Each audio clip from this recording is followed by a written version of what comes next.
Assalamualaikum warahmatullahi wabarakatuh. Perkenalkan, nama saya Fatia Rohali dari Prodi Informatika B. Di sini saya akan menjelaskan materi mengenai manajemen memori.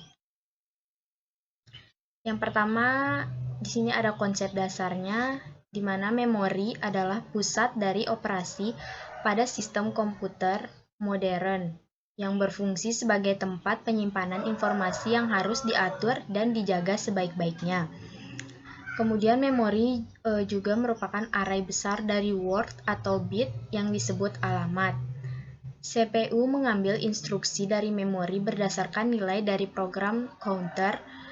Agar proses dapat berjalan dengan efisien, maka data dan program harus tersimpan dalam lokasi yang sama, yaitu memori. Kemudian ada jenis memori yang dibedakan menjadi dua, yaitu memori kerja dan memori pendukung.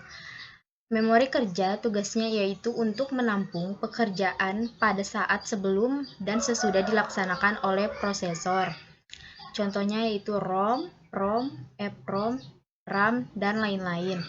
Kemudian memori pendukung contohnya hard disk, CD, tape magnetic, flash disk, dan lain-lain.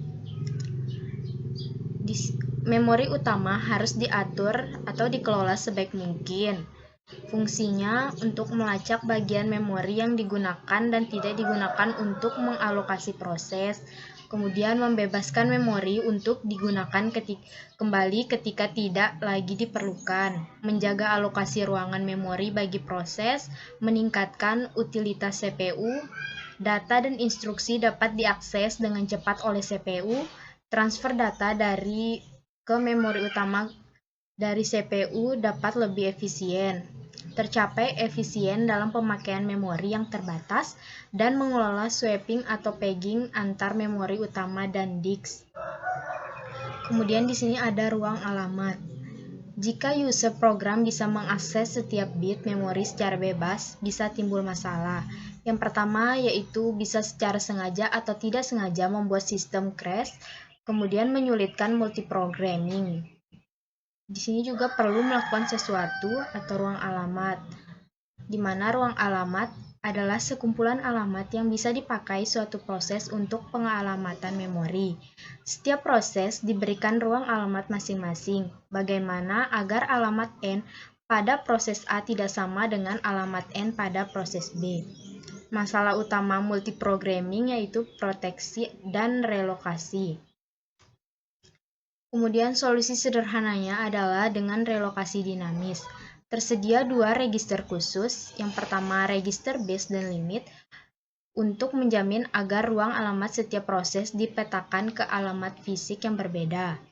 Base register mencatat alamat awal memori bagi proses yang sedang running, dan limit register mencatat ukuran base accessible memory address base plus limit. Kemudian ini contohnya.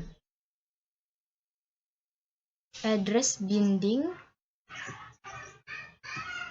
program atau instruksi dan data perlu dimasukkan ke memori agar menjadi proses. Address binding proses pemetaan program yang berada di disk sebagai file yang dapat dieksekusi ke dalam alamat memori. Sebuah user proses diizinkan untuk diletakkan di sembarang tempat pada memori fisik, meskipun alamat pertama memori dimulai dari 000, alamat pertama user proses tidak harus dari 000. Kemudian selanjutnya di sini ada overlay. Digunakan bila proses lebih besar jumlah memori yang dialokasikan untuk proses atau bahkan memori fisik. Idenya adalah hanya menyimpan di memori instruksi dan data yang diperlukan pada satu waktu.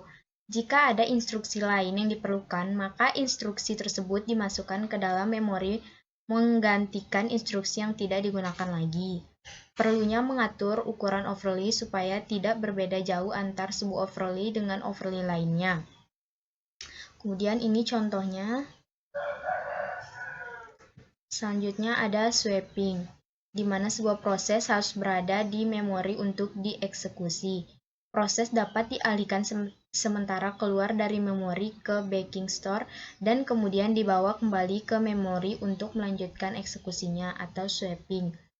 Backing store merupakan disk besar dengan kecepatan tinggi yang cukup untuk meletakkan kopi dari semua memori image untuk semua user. Semua proses yang ditukar keluar akan dimasukkan kembali ke tempat memori yang sama dengan yang digunakan sebelumnya. Jika binding address-nya dilakukan pada saat compile atau load time, pada execution time ada kemungkinan menukar proses ke dalam tempat memori yang berbeda. Kemudian pengelolaan memori kosong. Ada dua cara, yaitu bitmap dan linked list. Pada bitmap memori dibagi menjadi sejumlah alokasi unit berukuran sama. Tiap alokasi unit disediakan sebuah bit pada bitmap, berisi 0 bila unit kosong dan 1 bila unit ada isinya. Ukuran unit penting. Ukuran unit kecil yaitu proses yang lebih besar dari ukuran unit tidak dapat dialokasikan. Apabila ukuran unit besar, proses berukuran lebih kecil akan terjadi pemborosan ruang memori atau fragmentasi internal. Terima kasih, mungkin itu saja yang dapat saya sampaikan. Sekian, wabillahi taufiq wal hidayah. Wassalamualaikum warahmatullahi wabarakatuh.